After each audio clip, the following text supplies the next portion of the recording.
From Pacifica, this is Democracy Now! The United States government conducts targeted strikes against specific al-Qaeda terrorists, sometimes using remotely piloted aircraft, often referred to publicly as drones. The White House assassination team, President Obama's counterterrorism chief, John Brennan's, heading up a new team to determine who should be targeted by armed U.S. drones overseas. We'll speak with investigative blogger Marcy Wheeler. Then the Senate moves closer to renewing a series of controversial measures that allow the government to monitor your emails and phone calls. I think the surveillance has increased. In fact, I would suggest that they've assembled on the order of 20 trillion transactions about U.S. citizens with other U.S. citizens. We'll speak with targeted NSA whistleblower William Binney and to the ACLU's Michelle Richardson. Then Egypt votes for president. This is the very first time in Egyptian history since pharaohs and so on that we do vote for our president. But with the enthusiasm comes anxiety as well. I have very low hopes of the whole process. I see it as non-democratic. I see that the transformation has been deformed by the SCAF. The whole transformation has been built wrong. We should have had a constitution before a president and elections. Sharif Abdelkader speaks with voters in Cairo. All that and more coming up. Welcome to Democracy Now!, democracynow.org, The War and Peace Report. I'm Amy Goodman. Voters are heading to the polls for the second day in Egypt's first competitive presidential election following the ouster of Hosni Mubarak 15 months ago. The first day of voting saw numerous reports of minor violations, but was largely hailed as free of fraud and violence. Ahmed Shafiq, Mubarak's last prime minister, now a leading candidate, was swarmed by protesters outside his polling station who hurled shoes and debris at him. We'll have more on Egypt later in the broadcast. European leaders have wrapped up a regional summit in Brussels without agreement on a response to the sovereign debt crisis that threatens to tear apart the Eurozone. A dispute has opened up between German Chancellor Angela Merkel and newly inaugurated French President François Hollande over Hollande's call for Eurobonds to help member states with crushing debt. Ahead of the upcoming Greek elections, the president of the European Council, Herman Van Rompuy, said the European Union expects Greece to adopt the austerity measures required for loans. We will ensure that European structural funds and instruments are mobilized to bring Greece on a path towards growth and job creation. Continuing the vital reforms to restore debt sustainability, foster private investment and reinforce its institutions is the best guarantee for a more prosperous future in the euro area. We expect that after the elections, the new Greek government will make that choice. In Mexico, an arrest has been made in the 2006 killing of independent U.S. journalist Brad Will. The 36-year-old Will was shot and killed while covering the popular uprising against Oaxaca, then Oaxaca Governor Ulises Ruiz. Will's own camera captured the shooting with armed men firing into the crowd from a distance. On Wednesday, Oaxaca Attorney General Manuel de Jesus Lopez said the findings of a human rights group had helped solve the case. Se agotó una línea de investigación que no había sido explorada. ¿Sí?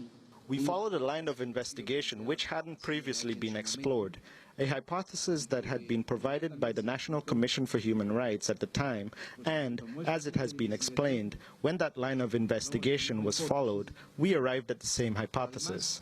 But it was also strengthened throughout the course of the investigation with the testimony of eyewitnesses. The suspect has been identified as Lenin Osorio. Oaxacan prosecutors had previously charged a Mexican activist for the killing. But Brad Will's own family had been among those to call for the activist's release.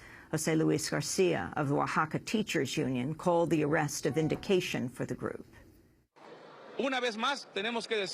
Once again, we have to say that this is a victory for the teachers, in that today they have in custody the man believed to be responsible for the murder of American Brad Will, which took place in 2006. The teachers' union repeatedly said that our companion, Juan Manuel Martinez Moreno, was innocent. Brad Will's supporters have long believed pro-government paramilitaries were responsible for his killing, saying images captured at the scene show government and police officials shooting directly at demonstrators. President Obama delivered a commencement address to graduating Air Force cadets in Colorado Wednesday by touting his administration's policy and declaring, quote, a new era of American leadership. In his remarks, Obama said he'd shored up so-called U.S. exceptionalism by winding down the wars in Iraq and Afghanistan. With confidence and pride, the United States is stronger and safer and more respected in the world. Because even as we've done the work of ending these wars, we've laid the foundation for a new era of American leadership. And now, cadets, we have to build it. We have to build on it. You have to build on it. Two top lawmakers have warned Pakistan over the sentencing of a doctor who ran a fake vaccination campaign to help the CIA locate Osama bin Laden. The doctor, Shakil Afridi, was sentenced to 30 years in prison this week for setting up the vaccination effort in an attempt to get DNA from the bin Laden family. In a statement, Senators John McCain of Arizona and Carl Levin of Michigan, the ranking members of the Senate Armed Services Committee, said Afridi's imprisonment could, quote, diminish Congress's willingness to provide financial assistance to Pakistan. At the State Department, spokesperson Victoria Nuland was questioned on the Obama administration's handling of Afridi's case. Since he was helping the U.S. On various matters and the CIA, how come you left him to die or to be in prison to sentenced by the Pakistanis on treason and other charges? How come you didn't give him some kind of protection or just like the Chinese Mr. Chen, just like him, to bring him somewhere, give him some safe haven rather than leaving him behind? I think we've said that we don't see any basis for what's happened here, and so, we will continue to make those representations to the government of Pakistan. A new poll shows U.S. support for same-sex marriage is at an all-time high. According to the Washington Post and ABC News, 53% of Americans say gay marriage should be legal, while a record low 36% say it should not be allowed. The findings come shortly after President Obama declared his support for same-sex marriage earlier this month. A protest is being organized outside a North Carolina church this Sunday after the church's pastor called for placing gay men and lesbians inside a concentration camp. The Reverend Charles Worley made the remarks in a Mother's Day address to the Province Road Baptist Church. I figured a way to get rid of all lesbians and queers, but I couldn't get it passed through Congress. Build a great, big, large fence, 50 or 100 mile long, put all the lesbians in there, fly over and drop some food. Do the same thing with the queers and the homosexuals, and have that fence electrified till they can't get out. Feed them, and you know what? In a few years they'll die out. Do you know why? They can't reproduce. Worley's sermon was delivered just days after North Carolina voters passed a gay marriage ban. A group calling itself Catawba Valley Citizens Against Hate says it will picket Worley's church on Sunday. Facebook investors have filed a class-action lawsuit in New York federal court claiming the tech giant misstated facts and concealed relevant information about the company's financial prospects ahead of a public offering. Plaintiffs say they have lost more than $2.5 billion as Facebook shares plunged in the days after the company went public. Another lawsuit has reportedly been filed in California against Facebook, several executives and underwriting firms. The financial firm Morgan Stanley is facing scrutiny from regulators for its role in the offering. Salvatore Graziano, an attorney for a plaintiff, said investors were misled. When you go public, when you raise money in the market, you are required to disclose material information. Here, what apparently happened, what's being discussed, is that there was information put in the prospectus which was vague. And then separately, people at Facebook, allegedly, were talking to Morgan Stanley and the other underwriters, giving them more information, adverse information, and that's what these cases are about. The tech giant Hewlett-Packard has announced a new round of job cuts amidst declining profits. On Wednesday, HP said it'll slash 27,000 jobs, or 8% of its workforce. The head of the Secret Service appeared before Congress Wednesday to publicly apologize for the Colombian prostitution scandal for the first time.